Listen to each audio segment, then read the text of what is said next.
Hare Krishna, Prabhuji. Hare Krishna, Hare Hare Krishna. Krishna, Prabhuji. Hare Krishna. Hare Krishna, Prabhuji. Hare Krishna, everybody. Hare Krishna. Hare Hare Krishna. Krishna. Hare Krishna. Hare Krishna Hare Prabhuji. Krishna, Hare Krishna, Prabhuji. Hare Krishna, Jyoti Hare Mataji. Krishna, Hare Prabhuji. Krishna.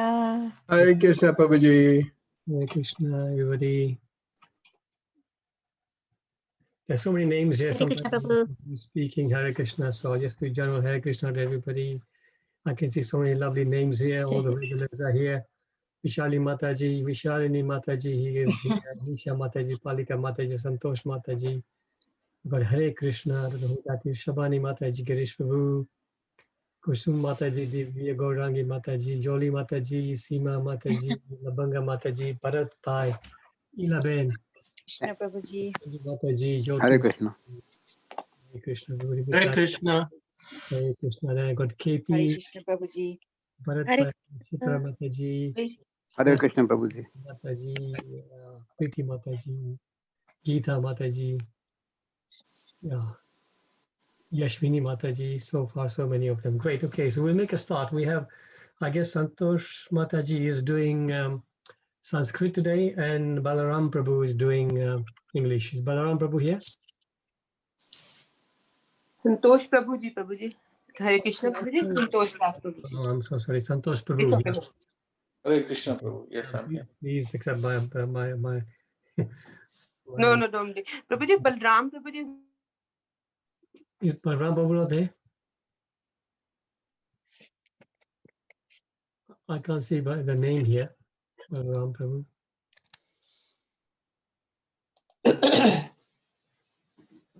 Okay. So Santosh Prabhu is doing English, right? No, Santosh Prabhuji is doing Sanskrit, Yes. and Balram Prabhuji. You're supposed to do English. Okay, so maybe we can, because we have got a lot to cover today, so maybe we can get somebody else to do English. Anybody else to volunteer? I don't mind, Prabhuji. Okay, Mitali Mataji, great. So let me just share the screen with you and then you can both start. Hare Krishna, Prabhuji. Can I record, please? Oh, yeah, sorry, let me do that. Prabhuji, I could do the English if that's okay. I think somebody that just said they would do it. So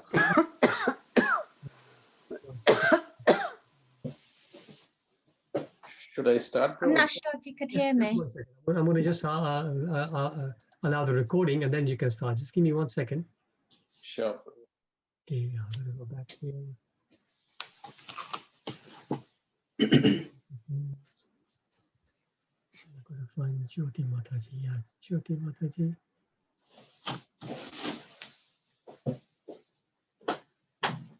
Oh.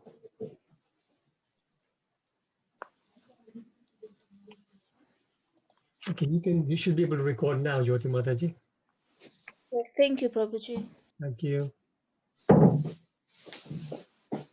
So shall I read the English, Prabhuji, or? Yeah, yes, please. Yeah. Thank you. Hare Krishna.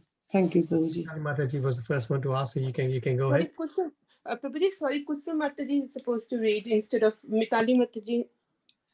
I think you got the chance before. Okay, fine. So Kusum Mataji can read that. Thank you.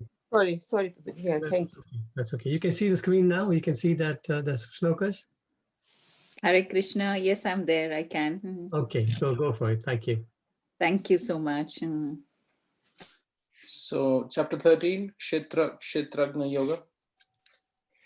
Atha Trayodasho Adhyayah Arjuna Vacha Prakritim Purusham Chaiva Kshetram Kshetrajnamevacha Etat Veditam Ichhami Jnanam Jneyam Cha Keshava Shri Bhagavan Vacha Idam Shariram Kaunteya Kshetram iti Avidiyate Etat Yo Veti Tam Prahu Kshetrajna iti Tadvida.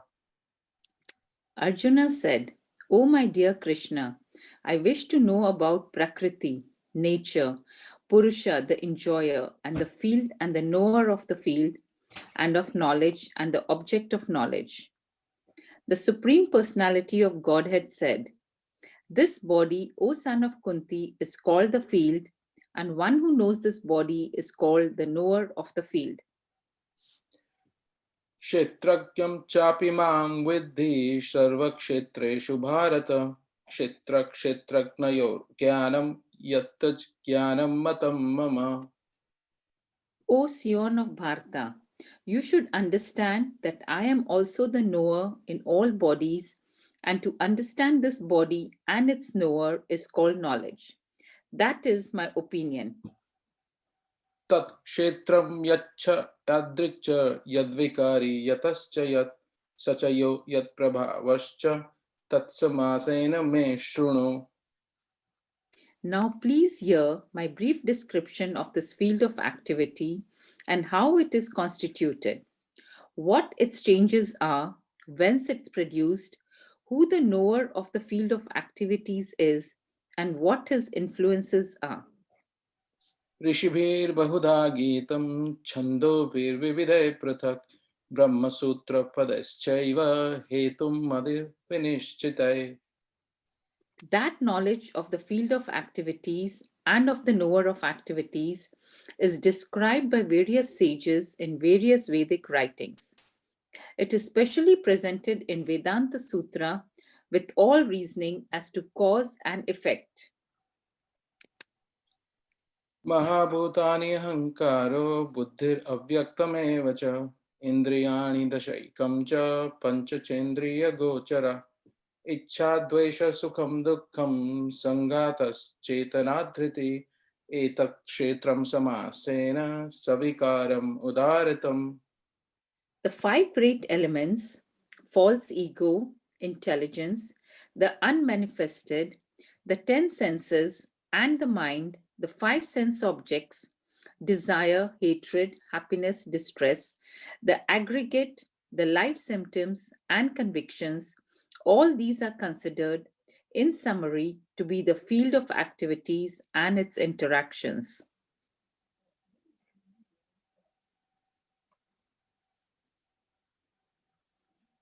अमानित्वं मदम्भित्वम् अहिंसा क्षान्तिरार्जवम् आचार्योपासनं शौचं स्थैर्यम् आत्मविनिग्रहः इन्द्रियार्थेषु वैराग्यम् अनहङ्कार एव च जन्म मृत्यु जरा व्याधि दुःख दोषानुदर्शनम् असक्तिरनभिष्वङ्गः पुत्रदार गृहादिषु नित्यं च समचित्तत्वम् इष्टानिष्टोपपत्तिषु मयि चानन्ययोगेन भक्तिरव्यभिचारिणी विविक्तदेशसेवित्वम् अरतिर्जनसंसदि अध्यात्मज्ञाननित्यत्वं तत्त्वज्ञानार्थदर्शनम् एतच् ज्ञानम् इति प्रोक्तम् अज्ञानं यद्यतोऽन्यथा.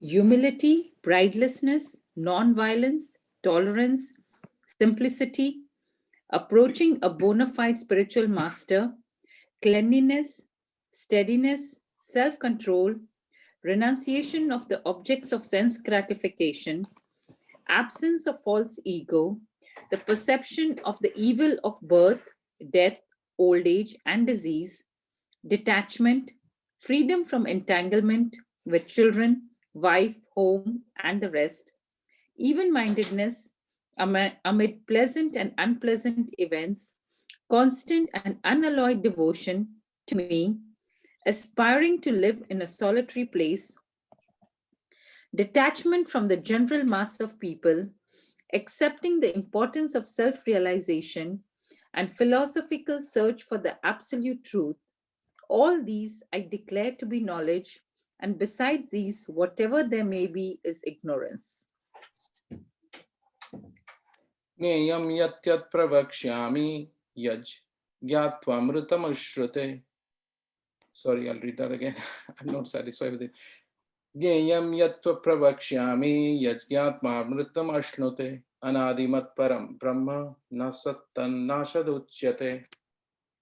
I shall now explain the knowable, knowing which you will taste the eternal.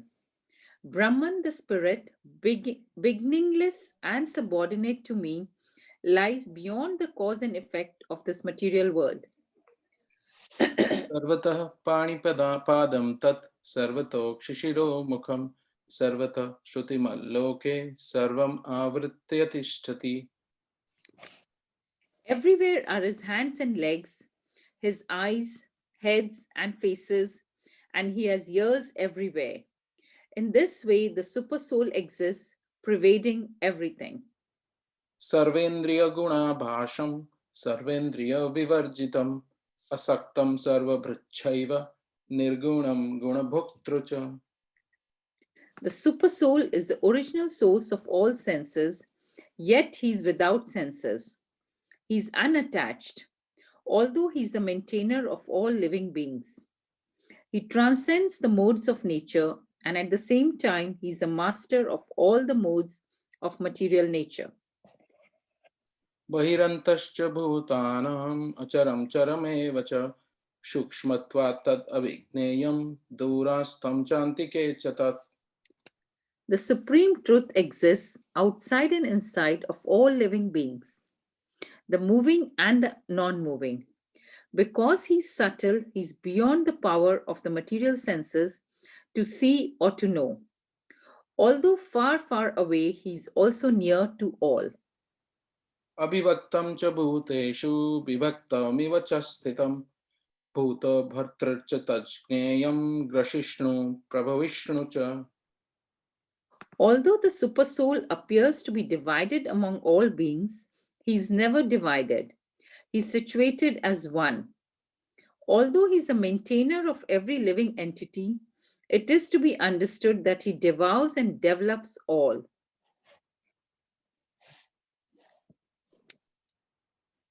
ज्योतिषामपि तज्ज्योतिस् तमसः परमुच्यते ज्ञानं ज्ञेयं ज्ञानगम्यं हृदि सर्वस्य विष्ठितम्. He is the source of light in all luminous objects. He is beyond the darkness of matter and is unmanifested. He is knowledge, he is the object of knowledge, and he is the goal of knowledge. He is situated in everyone's heart. इति क्षेत्रं तथा ज्ञानं ज्ञेयं चोक्तं समासतः मद्भक्त एतद्विज्ञाय मद्भावायोपपद्यते. Thus, the field of activities, the body, knowledge, and the knowable have been summarily described by me. Only my devotees can understand this thoroughly and thus attain to my nature. प्रकृतिं पुरुषं चैव विधि अनादिभावपि विकारांश्च गुणांश्चैव विधि प्रकृतिसम्भवान्. Material nature and the living entities should be understood to be beginningless. Their transformations and the modes of matter are products of material nature. कार्यकारणकर्तृत्वे हेतु प्रकृतिरुच्यते पुरुष सुख दुःखानां भोक्तृत्वे हेतुरुच्यते. Nature is said to be the cause of all material causes and effects, whereas the living entity is the cause of the various sufferings and enjoyments in the world. पुरुषः प्रकृतिस्थो हि भुङ्क्ते प्रकृतिजान् गुणान् कारणं गुणसङ्गोऽस्य सदसद्योनिजन्मसु. The living entity in material nature thus follows the ways of life, enjoying the three modes of nature. This is due to his association with that material nature. Thus, he meets with good and evil among various species. उपद्रष्टानुमन्ता च भर्ता भोक्ता महेश्वरः परमात्मेति चाप्युक्त देहेऽस्मिन् पुरुषः परः. Yet in this body there is another, a transcendental enjoyer, who is the Lord, the supreme proprietor, who exists as the overseer, seer, and permitter, and who is known as the Supersoul. य एवं वेत्ति पुरुषं प्रकृतिं च गुणे सह सर्वथा वर्तमानोऽपि न स भूयो विजायते. One who understands this philosophy concerning material nature, the living entity, and the interaction of the modes of nature is sure to attain liberation. He will not take birth here again, regardless of his present position.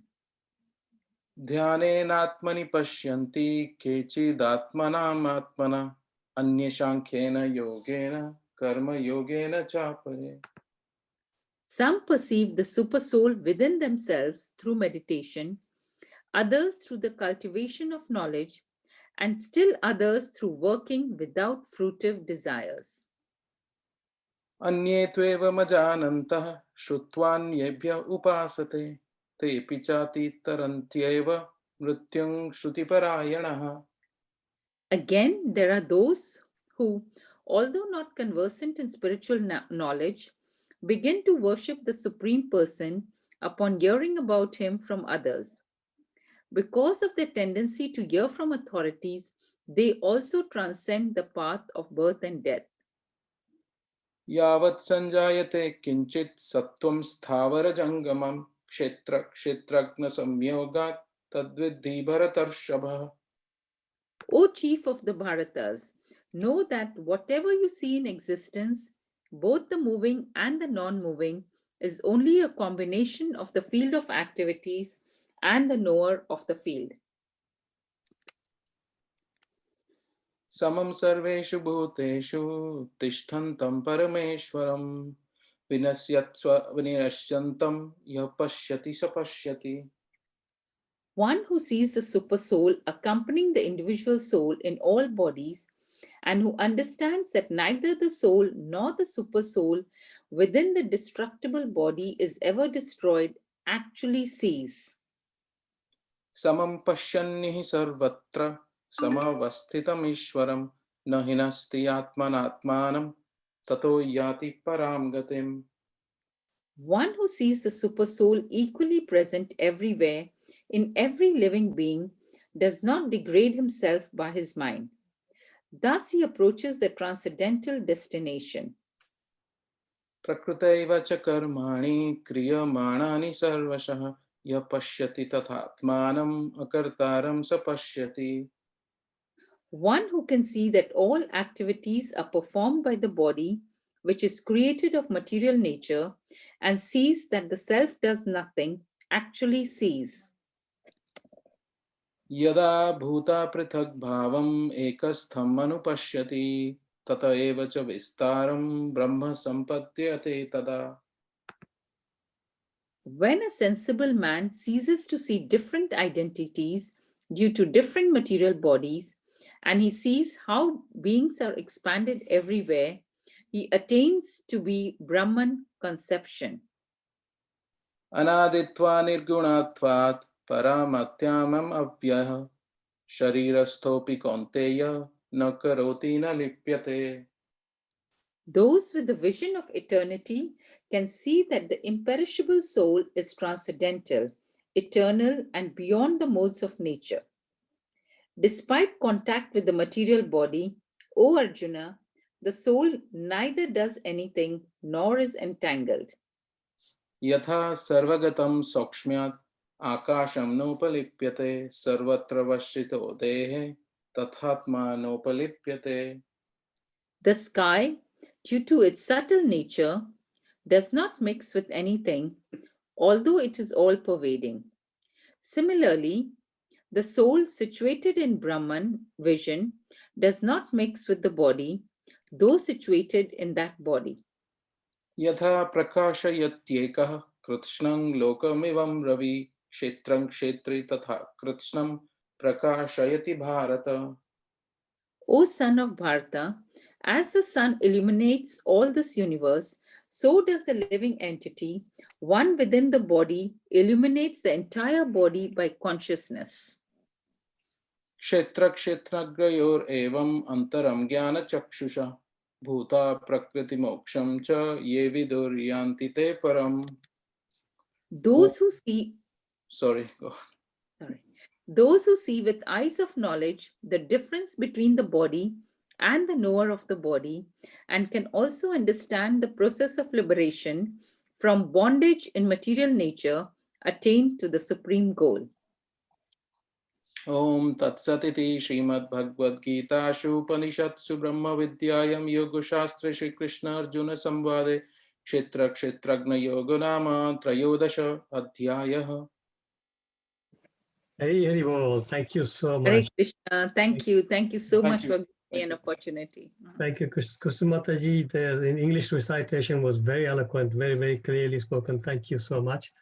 Thank you. Santosh Prabhu, amazing. Once again, your translation, your pronunciation of the Sanskrit verses were word perfect. Everything was absolutely right and very fluent, very fast as well. Thank you so much. We all need to learn from you how to pronounce. That's good. We have got two wonderful devotees here. Of course, there's more who can recite quite nicely, but these two come to mind right now is Divya Gaurangi Mataji and Santosh Prabhu. Fantastic. Very, very nice to have devotees chanting so fluently. Thank you. Thank you for the opportunity, Prabhu. Thank you. It's a lot to learn from you than me, to be honest. No. I couldn't even keep up with you. I was trying to sort of go along with you, but I couldn't keep up with you. You were so fast. It was amazing. Thank you. That's great. Let me just stop sharing this. And devotees, before we move on to the today's shloka, what I want to do is I want to just make an announcement. Today, there's a very, very special birthday. We have a very special devotee with us, and it is her birthday today. So we want to invite her to, I think I can see her, she's already got, I was going to say, please switch on your camera, you already have. So Avani Mataji, if you say something, then you will come on the picture. Everybody can see you. Just say Hare Krishna. Hare Krishna. Right, everybody can see you now, right? So Avani is 10 years old today. And Avani, she's been on the sessions before. I know she's recited translations before and also purports. So she's a wonderful, wonderful devotee. So what we're going to do, I'm going to sing Happy Birthday to you, Avani. And everybody else can sing behind the muted mics. And after I finish, then I invite everybody to unmute and wish you happy birthday for a minute or so, okay? So we'll just start. Hare Krishna to you, Hare Krishna to you, Hare Krishna dear Avani, Hare Krishna to you, happy birthday to you, happy birthday to you, happy birthday dear Avani. Happy birthday to you. Haribol. So everybody please unmute and wish Happy birthday to you, dear Ivani. Happy birthday. Happy birthday to Avani. Many, many returns of the day. Happy birthday. Thank you. Happy Krishna, Vani. Thank you. Wonderful. 10 years old. Wow. Brilliant. Happy birthday, Avani. Many Thank happy you. returns of the day. God bless you always. So Hare Krishna, Avani, Avani, wishing you very happy birthday. yeah, is Avani or Avani? Thank What's the pronunciation of Avani or Avani? Avani. Avani. Okay, thank you. So Avani, I know it's almost your bedtime. Can you stick with us for maybe 5 more minutes so you can read the first paragraph of the purport? Okay. Okay, thank you. So we'll just go. I'll share the database with you first. 1 second.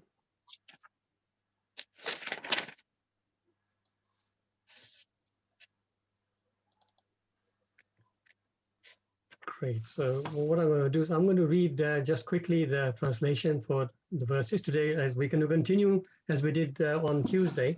The verses 8 to 12, very, very long purport. So we will go with as we go today with paragraph by paragraph. I think we did the first 1 or 2 paragraphs, so we'll start from where we left off last time. But just to remind ourselves, I'll read the translation. Humility, pridelessness, non-violence, tolerance, simplicity, approaching a bona fide spiritual master, cleanliness, steadiness, self-control, renunciation of objects of sense gratification, absence of false ego, the perception of the evil of birth, death, old age, and disease, detachment, freedom from entanglement with children, wife, home, and the rest, even-mindedness amid pleasant and unpleasant events, constant and unalloyed devotion to me, aspiring to live in a solitary place, detachment from the general mass of people, accepting the importance of self-realization, and philosophical search for the absolute truth. All these I declare to be knowledge, and besides this, whatever there may be is ignorance. Srila Prabhupada ki jai. Om Namo Bhagavate Vasudevaya. Om Namo Bhagavate Vasudevaya. Om Namo Bhagavate Vasudevaya. So we'll just go over, and I think we will start. Okay, this paragraph we start from S4 line here. So Avani can read that paragraph, and then we'll go and read 2-3 paragraphs today. Okay. As for the knowledge outlined here, the items may be analyzed as follows. Humanity means that one should not be anxious to have the satisfaction of being honored by others. The material conception of life makes us very eager to receive honor from others, but from the point of view of a man in perfect knowledge, who knows that he has not this body, anything, honor or dishonor, pertaining to this body is useless. One should not be hankering after this material deception. People are very anxious to be famous for their religion, and consequently, sometimes it is found that without understanding the principles of religion, one enters into some group which is not actually following religious principles, and then wants to advertise himself as a religious mentor. As for actual advancement in spiritual science, one should have a test to see how far he is progressing. He can judge by these items. Thank you so much, Avani. Thank you, Sandy. There's so many messages on the chat box there. So there's tons and tons of messages wishing you happy birthday. So I wish you had a wonderful, happy, Krishna conscious birthday, and have a rest of the evening, very peaceful evening. Thank you so much, Avani. Thank you, Hare Krishna. So, okay, now we can just, anybody, instead of me naming names, anybody, you can just, the first one to unmute themselves, just go start. Read we'll read the next 3 paragraphs. So start from non-violence. Can I read, Prabhuji? Yes, you don't need to ask, just unmute and read. Yes, okay. Thank you. Non-violence is generally taken to mean not killing or destroying the body, but actually non-violence means not to put others into distress. People in general are trapped by ignorance in the material concept of life, and they perpetually suffer material pains. So unless one elevates people to the spiritual knowledge, one is practicing violence. One should try his best to distribute real knowledge to the people so they may become enlightened and leave this material entanglement. That is non-violence. Tolerance. Yeah. Okay. Should I continue? Yes. No, somebody else started. Was somebody else reading? Okay. Tolerance means that one should be practiced to bear insult and dishonor from others. If one is engaged in the advancement of spiritual knowledge, there will be so many insults and much dishonor from others. This is expected because material nature is so constituted. Even a boy like Prahlad, who only 5 years old, was engaged in the cultivation of spiritual knowledge, was endangered when his father became antagonistic to his devotion. The father tried to kill him in so many ways, but Prahlad tolerated him. So there may be many impediments to making advancement in spiritual knowledge, but we should be tolerant and continue our progress with determination. Thank you, Girish Prabhu and Puja Mataji. Next. Can I read, Prabhuji? Yes, go on, Seema Mataji. Simplicity means that without diplomacy, one should be so straightforward that he can disclose the real truth even to an enemy. As for acceptance of the spiritual master, this is essential because without the instruction of a bona fide spiritual master, one cannot progress in the spiritual science. One should approach the spiritual master with all humility and offer him all services so that he will be pleased to bestow his blessings upon the disciple. Because a bona fide spiritual master is a representative of Krishna, if he bestows any blessings upon his disciple, that will make the disciple immediately advance without the disciples following the regulative principles, or the regulative principles will be easier for one who has served the spiritual master without reservation. Hare Krishna. Next one. Can I read, Prabhuji? Yes, please. Cleanliness is essential for making advancement in spiritual life. There are two kinds of cleanliness, external and internal. External cleanliness means taking a bath, but for internal cleanness, one has to think of Krishna always and chant Hare Krishna, Krishna Krishna, Hare Hare, Hare Rama, Rama Rama, Hare Hare. This process cleans the accumulated dust of past karma from the mind. Thank you so much. I think, okay, we'll leave it here and then we'll see if we have caught up to here in terms of our discussion. Then we'll go back briefly and read the next paragraph, but we'll see how time goes. Thank you all who read. Thank you so much. I'll now share my, let me share my PowerPoint.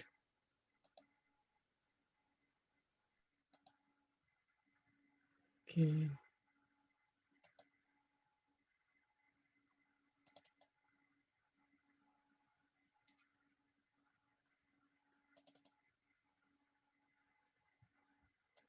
Okay. So just a quick reminder again where we are. Chapter summary, text 1 to 7, Arjun's 6 questions and Krishna's explanation about the field of activities and the knower of the field. Then the current section 8 to 12, Krishna explains the process of knowledge and liberation. So last time we got up to this, we were discussing about accepting a spiritual master.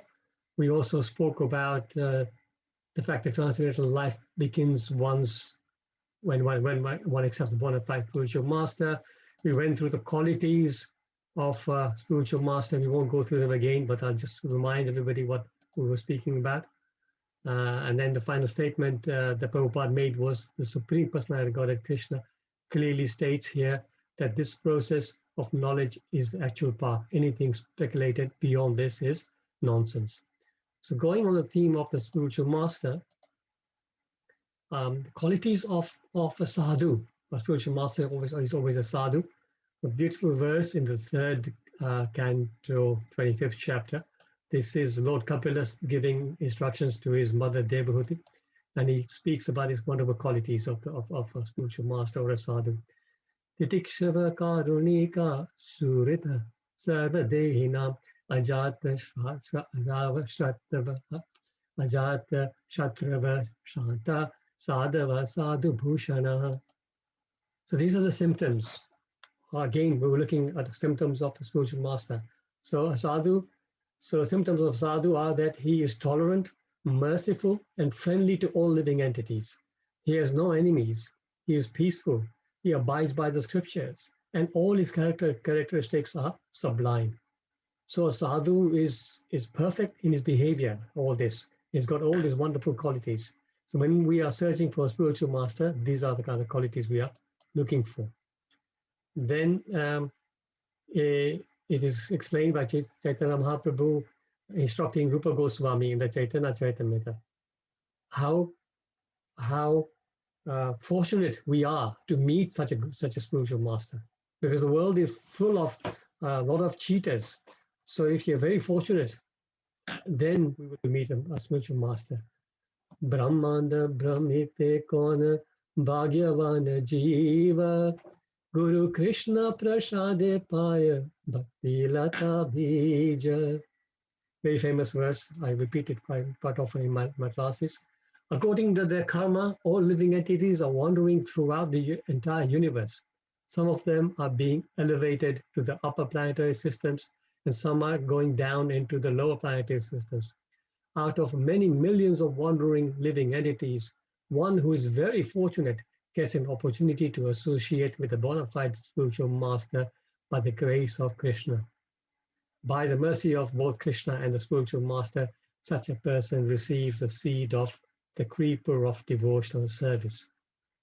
So those of you who have found a spiritual master must consider ourselves very, very fortunate.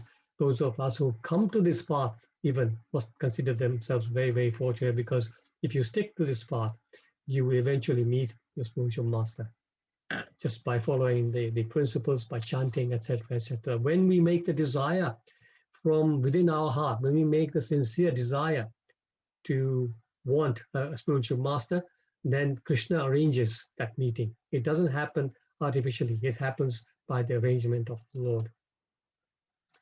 Moving on to the next subject, Prabhupada speaks about humility. Humility means that one should not be anxious to have the satisfaction of being honored by others. Prabhupada gives us such amazing sort of descriptions and explanations of little words. Humility, if somebody said to me humility, I would say being humble, being, soft and not aggressive, stuff like that, right? But Prabhupada gives such an amazing translation to the word humility. It means that one should not be anxious to have the satisfaction of being honored by others. Being honored by others, and then we are all yearning to have the satisfaction to be honored. This is not humble. So two words he uses here, humility and pridelessness. So when you think about it, so it's amanitvam and adambhitvam. So it's two words, mana, we know the word mana. So mana means amana. So amanitvam, that humility, that's actually amanitvam, not looking for any mana. So amanitvam. And then adambhitvam. So pride, the word pride in Sanskrit is damba. So adamba means not without pride. So adambhitvam. So these two words can be quite similar, right? You can see, so one is humble is naturally prideless, and one who is prideless is naturally humble. So why is Prabhupada using two separate words to some things which is seemingly the same thing? So I found this, one of the lectures from Mother Urmila I was reading, that there she's explaining it this way, very nicely explained. She says, humility is based on being truthful. We are true to ourselves. Sorry, if we are true to ourselves, we would naturally become humble. When we realize our limited capabilities, we will naturally seek out help. So when we are really true to ourselves, we will realize that we have some strengths, but we also have some weaknesses, deficiencies. And then we realize, yes, for those weaknesses, I need to seek help. And seeking help from a higher source will not make me appear weaker, but it will help me rise higher. See, people who are not humble cannot ask, even if they don't know something, they will not ask because they feel, oh no, he'll think I'm such a fool. But no, that's why Prabhupada always encouraged, please ask questions. Because unless you ask, things will not be clarified in your mind. And it's not a question of you not being knowledgeable or whatever. Whatever's unclear, we should clarify with somebody who knows. And that somebody, if he doesn't know, he will try and find out from somebody else who knows, like that. So the difference here is humility is based on truthfulness, being truthful about our deficiencies. And then pride. Pride, on the other hand, is based on falsity. So it's quite opposite, right? When we imagine that when we imagine what we are not, we become proud. Here, there's an image down there. I'm not sure how clearly it shows up. There's a cat looking at the mirror, thinking it's a lion. So when you have pride, this is what happens. Falsely, we believe that we are superior to other people, and that in a sense of superiority, we start thinking low of other people. Neglecting our deficiencies, we pose ourselves emblems of perfection, she says. This makes us proud, damba. It's a very nice explanation, I thought, about the subtle difference between the two words. So Lord Krishna explains that both because we should have proper estimation of our situation, that's humility, and absence of superiority, pridelessness. So though both are necessary, and both we can properly, then we can advance on the path. Because surrender is a key component of spiritual advancement, right? Unless we're able to surrender, there's no question of advancement, because we will still be proud and not humble. And we will not learn. When you're not humble, when you're proud, things don't sink in. You don't take things in. Even sometimes we find ourselves sitting in a class and somebody starts a particular subject, And we straight away think, oh, I know about this, I've read about this, I know all about it. And you start paying less attention to the class, thinking about something else because we think we know. But that is prideless. That's pride. Because when somebody is speaking, the spiritual subjects are so deep that if you hear the same topic from 10 different people, you will get 10 times the amount of information from different people. Because people's realizations are different and they'll come up with different things. So this is why humility and it's so important when we are listening. Yeah. And so I say, yeah, tad vidhi pranipatena pariprashna sevaya. We have to have the submissive attitude, and then our inquiries will be answered properly and we'll be able to take it in. Unless we are humble, there's no question of surrender. And surrender is a very major part of spiritual life. Surrender in the normal world is quite a negative connotation, isn't it? When somebody says surrender. So surrender, generally we think about surrender when there's a war and one party surrenders to the other, or there's a fight between friends and one friend surrenders to the other. So that kind of surrender, always in the material world, is like a negative connotation. There was a story I was reading long time ago in the Back to Godhead magazine. One devotee lady, she was describing how she came into Krishna consciousness. And she was saying that one thing that really slowed her down in the beginning, she didn't take it up, is because of this word surrender. She was explaining that when she grew up, she had an older brother, slightly older than her. And as they grew up together, the brother, they sometimes, as brothers and sisters, they would get into mock fights sometimes. And then the brother would hold her into a very sort of impossible grip and say, okay, I'm not going to let you go unless you say surrender. So she grew up with this. So every time she had to say surrender for the brother to let her go from that fight. He was, of course, stronger than her. So she grew up with it. And then when she started reading Krishna conscious literature and the word surrender kept coming up, she thought, no, this is not for me. I don't want to surrender. I've been surrendering all my life to my brother. I don't want to continue doing this. So, but the point is, see, the spiritual world is diametrically opposite to the material world. So surrender, which is a negative thing here, it is the most honorable thing in the spiritual world. Because when one is surrendered, that's when the Lord loves him more, right? So this is something that we must remember, that surrender is not something negative. You know, even sometimes in classes, we get asked, you know, why surrender? But because you're still thinking from the mundane point of view. Surrender is very beautiful. When you surrender, you feel a weight lift off your shoulders because you're letting somebody else now take over. Arjuna, you can imagine Arjuna in the beginning of the Bhagavad Gita, the first chapter, Krishna doesn't speak. Arjuna just talking, making all the cases about why he should not fight, why he should not fight, this, that, seemingly good points.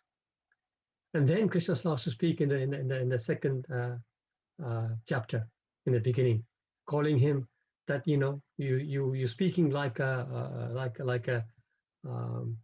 learned person, but you're not a learned person. And then at that point, Arjuna surrenders.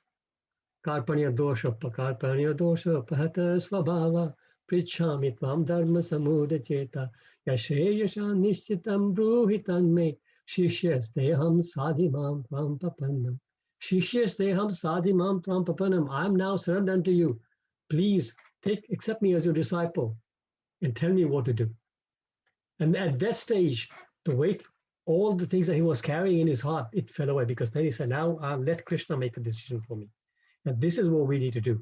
Surrendering to a spiritual master or to the Supreme Personality Godhead means that we're now giving the steering wheel of our life to the spiritual master and Krishna. And once you give the steering wheel to them, you have nothing to worry about. Absolutely nothing to worry about. There's nothing left for you to worry about. So it's such a beautiful thing, surrender. Next. Okay, so about pride. Pride in the 16th chapter is listed as a quality of somebody of a demoniac nature. Dambodha pobimanascha krodha parushyam evacha agyanam cha bijatasya partha sampadam asurim. Pride, arrogance, conceit, anger, harshness, and ignorance. These qualities belong to those of demoniac nature, also Prita. So you can see pride is something we definitely should be walking away from as soon as possible. Where did I get this from? Yeah, again, this is from the article from Mother Urmila. When Krishna left earth to return to his own kingdom, Arjun could not even string his famous bow. The undefeated hero found himself the loser at the hands of untrained fighters. Arjun concluded that the Lord had withdrawn abilities that had seemed an integral part of him. All I have is Krishna's gift. That this truth isn't a step to devotion, she says, but an integral part of it. And it is sweet beyond either the false assertions of incompetence or false pride in borrowed ornaments. So, see, Arjuna, after Krishna left, Krishna had, of course, given him all the ability, all the power. But then, of course, the war was over, everything was finished. He did not need his powers anymore. So Krishna withdrew them. And then we know the story, how Arjuna was defeated by some coward boys. So similarly, whatever we have, instead of being proud of something we have, whatever abilities we may be very expert at doing certain things, but we must always remember, as Mother Urmila says here, as it is a gift of Krishna. It can be taken away at any time from us. And so we must always be thankful for whatever we have to Krishna and not be proud about anything. Prabhupada says in the purport here, for actual advancement in spiritual science, one should have a test to see how far he is progressing. He can judge by the qualities like humility and pridelessness. So this is our yardstick from year to year, which is, you should say, okay, last year I was full of pride and I was not humble. Let's see how I progress so far. Where have I got to now? And this is where you can actually measure and you can take actions, how to correct things. Next, non-violence. Krishna is saying, Prabhupada is saying, non-violence is generally taken to mean not killing or destroying the body, but actually non-violence means not to put others into distress. See, again, violence, we always take to violence like somebody being beaten up, somebody being harmed, hurt, like that, right? But here, this is a subtle way. To put somebody into distress is also violence. So, people in general are trapped by ignorance in the material concept of life, and they perpetually suffer from material pains. So, you see, because people are not established in Krishna consciousness, they will keep suffering the material pains, life after life, life after life. What Krishna consciousness does to us, first of all, it gives us the truth that we are not this body, we have nothing to do this with material world. Somehow we have fallen into this material world. We need to make our way out of this place. And then as we eventually make our way out of this place, and we are completely free from this material suffering, right? Which here Prabhupada sort of equates to sort of violence in that sense, right? So unless one elevates people to spiritual knowledge, one is practicing violence. Now look at this, how Prabhupada completely turned the whole thing on its head, right? Unless we are helping people to come to spiritual knowledge, we are practicing violence. Think about it, it's so heavy. Because we are not helping people to come out of their miseries. So it is indirectly, we are actually committing violence.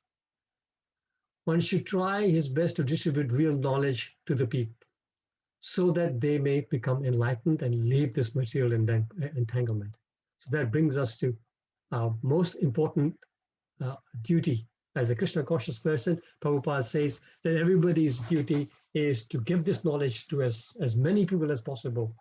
So book distribution, chanting, preaching, whatever we can do to help Prabhupada and his messages go as far and wide as possible.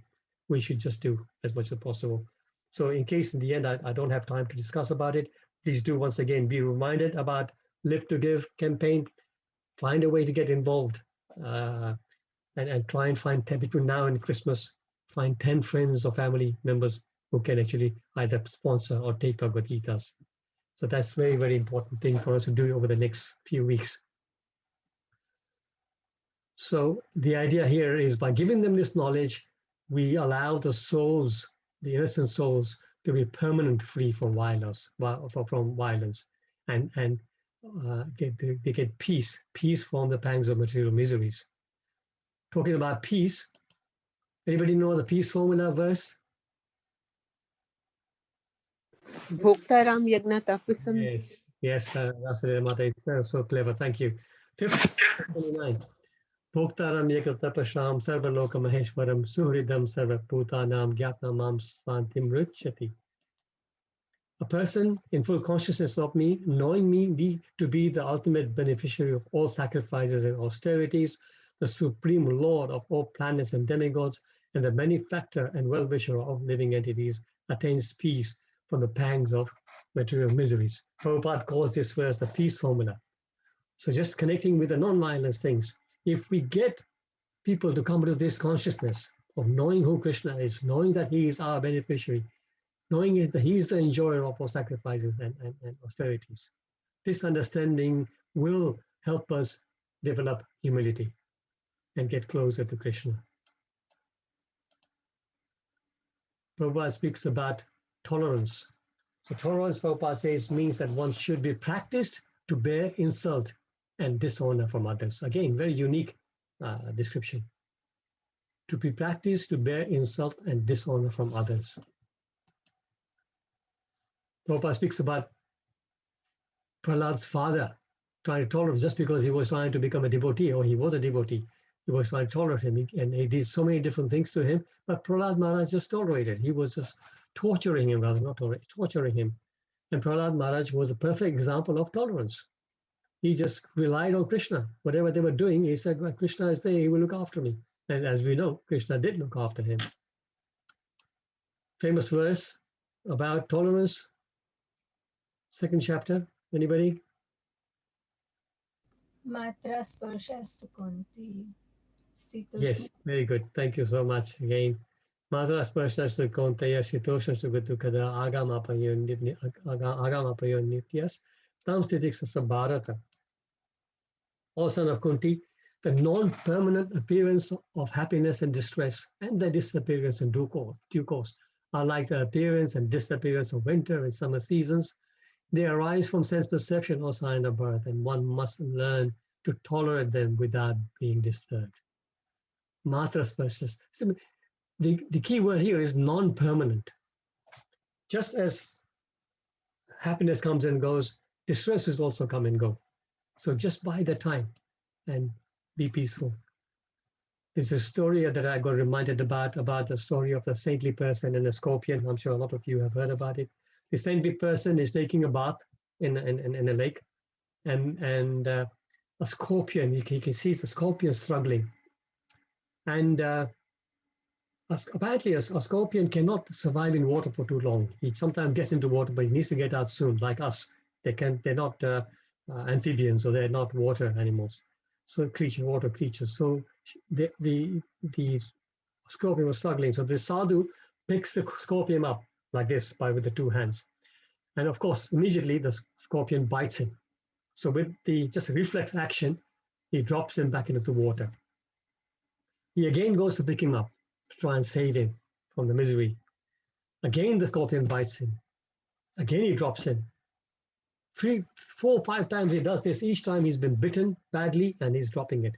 Then there's another person taking a bath nearby, and he's saying, you are such a foolish person. This scorpion keep biting you and you keep doing it again and again. What's wrong with you? So he said that I am a sadhu and my dharma is to be tolerant.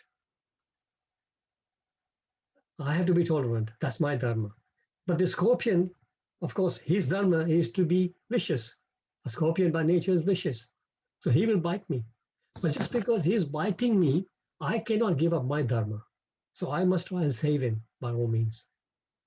So it's a very, very nice teaching for us that we should never give up our dharma, our principles for anything.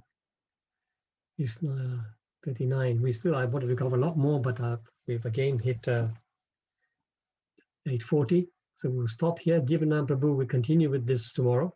I'll tell him where we stopped so we can continue. Hopefully by Saturday we can finish this, because going on, maybe some of the paragraphs will not be so long, but we've done more, maybe about more than half so far, I think. So thank you all very much, devotees. I will invite comments, questions, realizations, please. Prabhuji, Yes, please.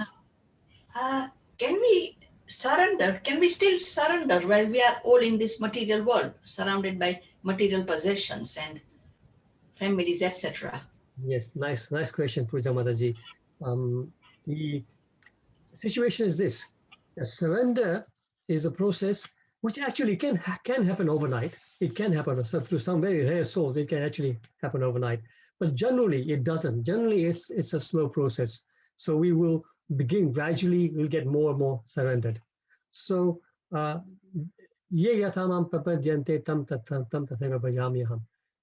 much as we are surrendered, Krishna will take over, right? So we can begin the process of surrender. It is not something that we have to wait for the time that we can completely surrender, because that day never come, right? That's one thing. Second thing is that whatever we are doing materially, as we make advancement in Krishna consciousness, we will have the ability to partition it. So we can carry on doing those duties. We never give those up, but we also have Krishna consciousness going on side by side, and more of those material activities are Krishnaized, which means we're bringing Krishna into whatever we're doing. As many times I've said before, all the activities we can bring Krishna in. And that way, gradually, what we are calling material now, we also be spiritual in the end. So yeah, there's no bar. You can just continue and just remind ourselves. Yes. Thank you, Prabhuji. Thank you. Hare Krishna, Prabhuji. Hare Krishna, Jodi Mataji. I wonder, I'm just wondering, how can one be tolerant in this material world to achieve spiritual advancement? So how to be tolerant? First of all, association. If we can associate with devotees who have already got to a high level of tolerance, by that association, it will rub off on us. We will see how they react to various situations, and we will learn from them. So association helps us to become more tolerant. It's finding that kind of association, yes, really, because it's few and far between. Certainly, but amongst devotees, there are many like that. So if of course, right now is lockdown, but even in lockdown, we can speak to people on the phone, people that we associate with, even like verbally. We can find people that who are tolerant. We probably don't find somebody who is completely tolerant, but we know you will know from your own devotee association circle. There are some who get a very nice nature, very tolerant nature, so we can associate with them more. That's was number one. And number two, I was going to say, so it's gone off my mind. Let me just give me a second to gather my thoughts. Tolerance.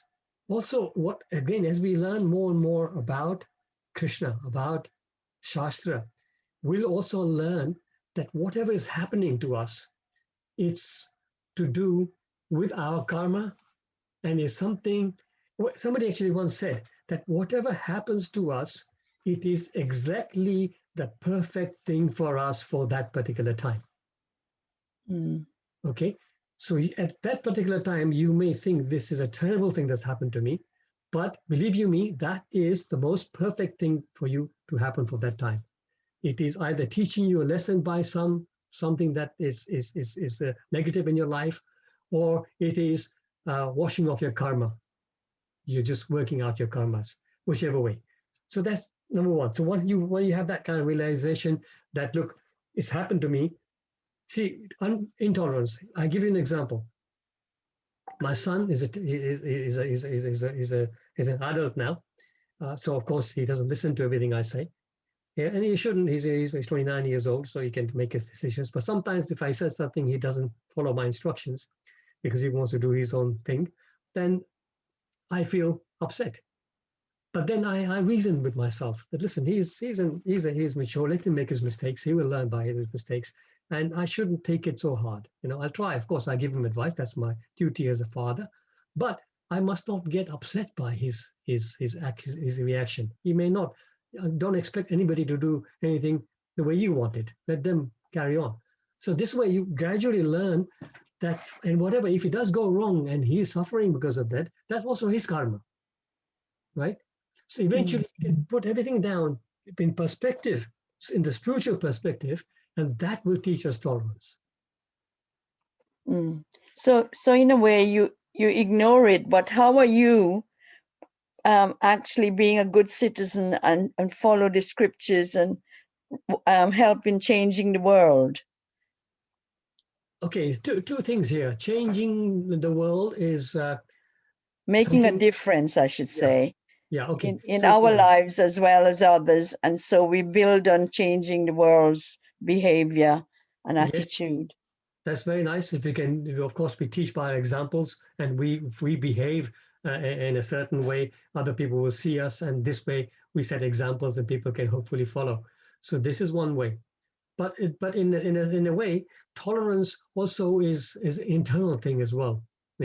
Something that internally you have to accept things as they are, and externally sometimes, as they say, that sometimes in a work situation, for example, right? In a devotee situation, sometimes tolerance is easier to practice. But in a work situation, it is often said that if you become too tolerant, too humble, people start walking all over you. Yeah, that's right. Okay. So then what Shastras say is that, yes, in those cases, sometimes externally you have to show some aggression. But that's only external. You're doing it for that situation, for that particular. But internally, you must be completely solid in yourself. There's a story about this. There was a village, and there was a snake residing just outside the village under a tree, near a tree. And this snake used to trouble everybody. So every time any kids were playing there, children playing there, people passing by, the snake would bite them. So one time Narad Muni came to the village, and they sort of said, we're all happy, everything is fine, when Narad Muni inquired about their livelihood and everything. But we have one problem. This snake is really troubling us. It's just stealing our peace. So Narad Muni went to the snake, and of course Narad Muni can speak all languages on the universe, including animal languages. So Narad Muni said to the snake, explained to him, gave him a sermon, and said that you should not do this. You should not disturb other living entities. You should mind your own business and let them carry on. So the snake took that to heart. Of course, coming from somebody amazing like Narad Muni, he would. The snake then stopped biting or stopped troubling them. What then happened, as human nature is, the kids especially, because the snake was harmless, they would then go and start throwing stones at him, beating him up with sticks and all that, because they knew this snake is not biting anymore, so we can do whatever we like with him. And then a little while later, Narad Muni came back, and the snake was in a terrible state.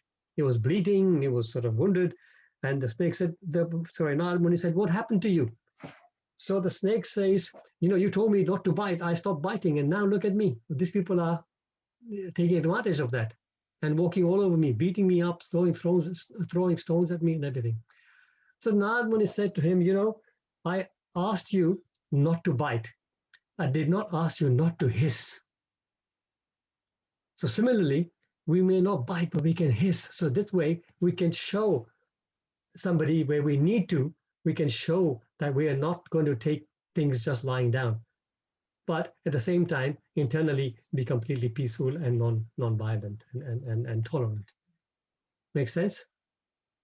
Yes, totally. But that Brahmana who was kicked and ate putrid food and didn't feel it internally, he didn't retaliate in a hissing way, did he? No, exactly, yes. He just took it because he was so pure. Yes. My question is, how do you achieve that purity?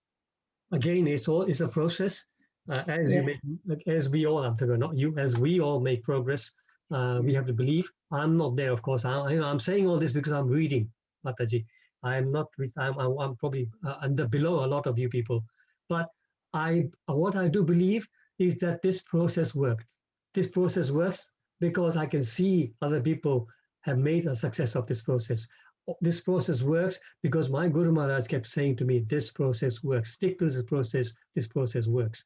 So I stick to this process, we all stick to this process, and we will come to these advanced stages of tolerance and pridelessness. Yeah, I do believe it. Yeah, but Yeah, I know. I have the I question. can see what you're saying. It's very difficult to see it, but don't worry. Just keep practicing and it eventually will get there.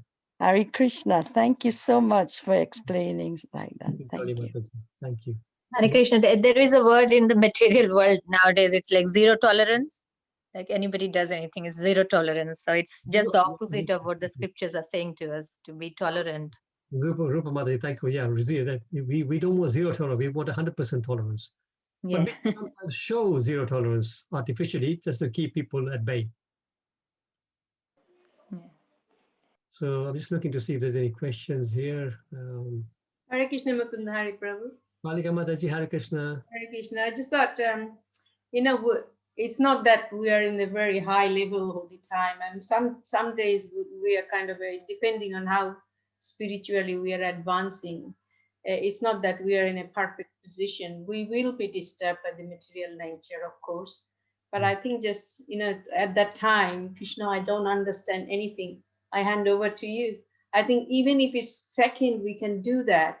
I think we will feel some kind of a relief of not to be so much attached. I think it's a detachment with love. I think if we have love, and for any other people, doesn't matter how they behave, because they're in the we are all in material nature. Everybody is in material nature. People who are advancing slowly to the spiritual life, they're better off. But I think if we have that kind of humility, or I'm not in power, Krishna is in power. At that time, we are feeling it low. Just we need to practice that. Krishna, I surrendered to. I don't understand anything, but please help me. I think that helps me. Yes, thank you so much for those wise words, Palika Mataji. Certainly. So this is exactly. So you need to sort of always just invoke the mercy of Krishna and our spiritual master. Thank you for sharing. As it says, detachment with love. Yes, that's nice. Nice words. Yes, detachment with love. Thank you. Hare Krishna, Prabhu. Hare Krishna. Yes, Hare Krishna. It's a very nice class. I wanted to share something which I heard Siddhartha Prabhu mentioned on the 31st of October, where he was addressing in Birmingham. Okay. And he said, forgiveness. If you can't forgive anybody, then there is no chance for you to go back to Godhead. Wow. So I was thinking, if rather we are getting upset, we say, okay, we forgive. So that means that is Krishna sees how much compassion you have, forgiveness. So if you, I don't know, from that, that's what I picked up. And from that moment, I was really little different. I'm trying my best. Whatever situation, forgive.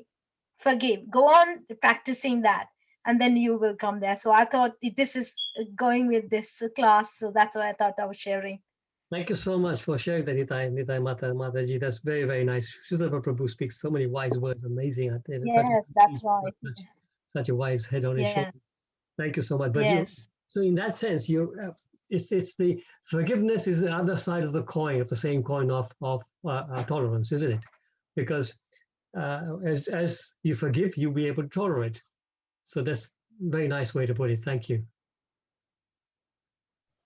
Hare Krishna, Prabhuji. Hare Krishna, Devi Gaurangi Mataji. Yeah, Prabhuji, I also read somewhere that forgiveness is about when we forgive someone, then we are doing ourselves a favor, because we are relieving ourselves of that burden. Yes. And we are not keeping a grudge. So then there is this really nice vibration between the two people. Exactly. By forgiving, we are moving on, and we are starting with a fresh, it is good. We are helping ourselves by forgiving someone first of all. Yes, and then, and regarding the surrender, I read, I think, is it in Nectar of Instruction that it also means confidence, surrender? It means confidence. If we surrender to Krishna, Okay. we are confident that he will take care of us. So I really like that surrender is confidence. Okay, yes, that's a good point. Yes, yeah, I Yes, didn't see Yeah. that, but that's a very yeah, nice. I think when I remember this in Nectar of Nectar of Yeah, Instruction. Yes. nectar of instruction. So I thought that's really nice way of putting it.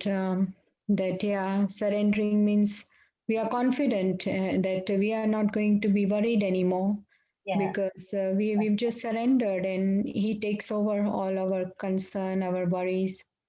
Yes, yes. And the one question I had, Prabhuji, was on this attachment, and I liked what Palika Mataji said is that detachment with love.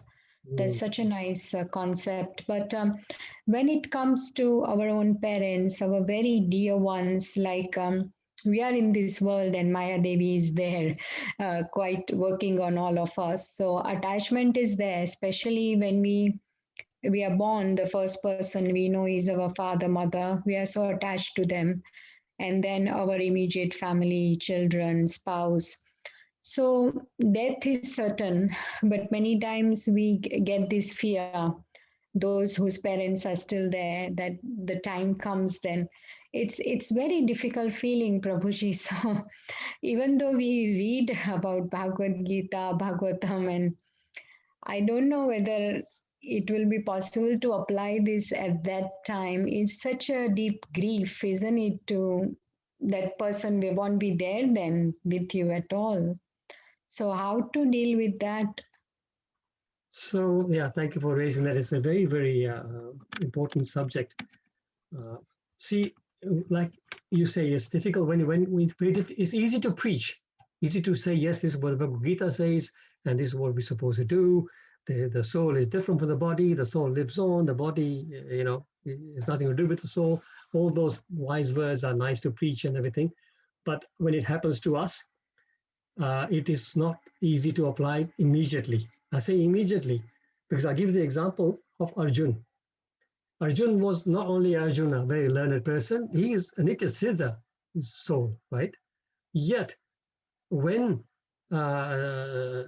he suffered the loss of his sons by Ashwadhama's attack, he also lost composure, we know. He lost composure. So even at that level, Arjun succumbed to grieving. So there's nothing wrong with grieving, devotees. We should not think that no, because we've got to be like hard as stones. No, our heart is still soft. Devotee's heart is even softer than a normal tree anyway, so we will feel that. But the point here, Divya Gauranga Mataji, is that as devotees, as learned people, we will feel that grief, but we will be able to come over it very easily. We cannot avoid it. Yes, we will feel that, but we will still be able. We will be able to then apply this knowledge and then learn to live with it in a positive way. Yes, yes, I agree, Prabhuji, that's true. It will definitely help Krishna consciousness at that moment. Yeah. And definitely, Krishna is very merciful, and with the help of senior devotees and Guru Maharaj and Guru Parampara, Srila Prabhupada, if we keep hearing and chanting, then that grief will we'll be able to tolerate and understand.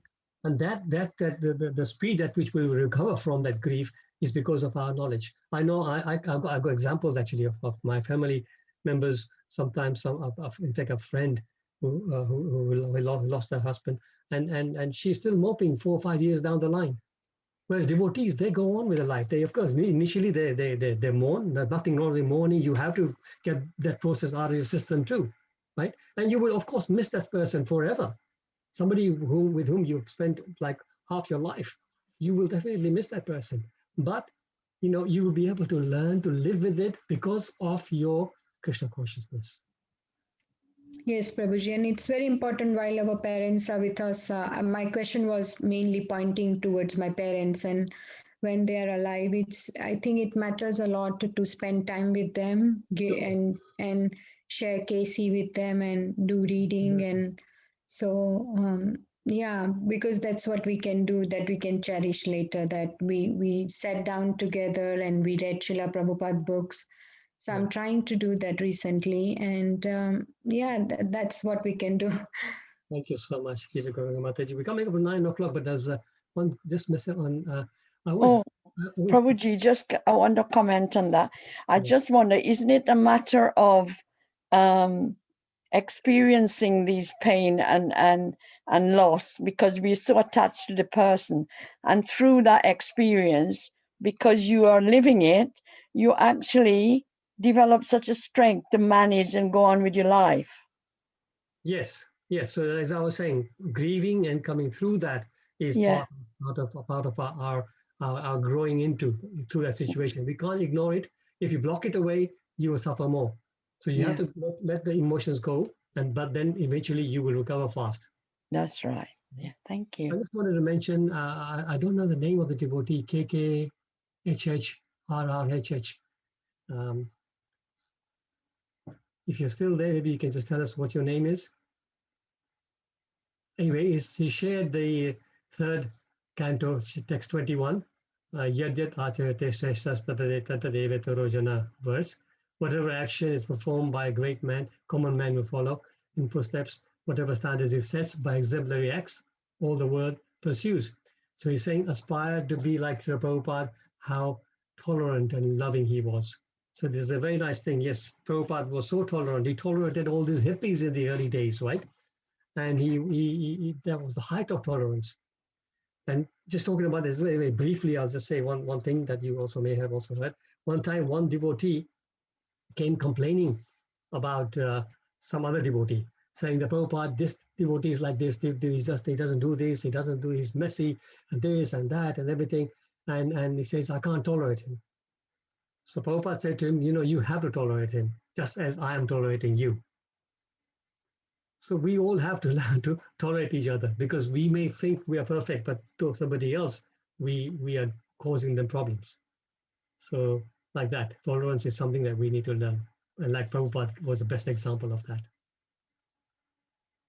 Thank you so much. I think we will we'll close here. I don't think there's any other questions here. It's already 9 o'clock. So devotees, thank you so much. I'm so sorry again. Every time we hit 9 o'clock when I'm on the class. Thank you. Hare Krishna. Thank you, Prabhuji. Thank you very much. Thank you, Prabhuji. Thank you so much. Thank you, Prabhuji. Hare Krishna. Krishna. Hare Krishna. Hare Krishna. Thank you, Prabhuji. Thank you so much. Thank you so Thank much. you. Prabhuji, for such a wonderful class. Thank you so much. Hare Krishna, Prabhu. Very nice class. Thank Hare you. Krishna, Shalini Mataji. Thank you for Hare Krishna. Hare Krishna. Hare Krishna, Navneet Prabhu and Madan Mohan Prabhu. Hare Krishna. Hare Krishna. Hare Krishna, Prabhu. Hare Krishna. Harinath Prabhu. How are Hare you? Krishna, Prabhu. Hare Krishna. Hare Krishna. So KK, again, please remind me, KKRR, KKHRR. What is your name again, please? Hitesh. Hitesh. Okay. Thank you, Hitesh Prabhu. Thank you for your nice comment about the third chapter 21. Very, I like that verse too very much. Haribol.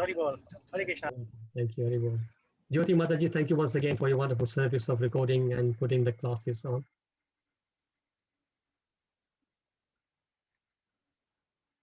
Hare Krishna, Prabhuji. Thank you so much for the class. It is really inspiring. Thank you, Nisha Mataji. Thank you for your encouragement. Thank you. Hare Krishna, Prabhuji. Thank you so much for enlightening us. Thank you to you. Yes. Thanks a lot.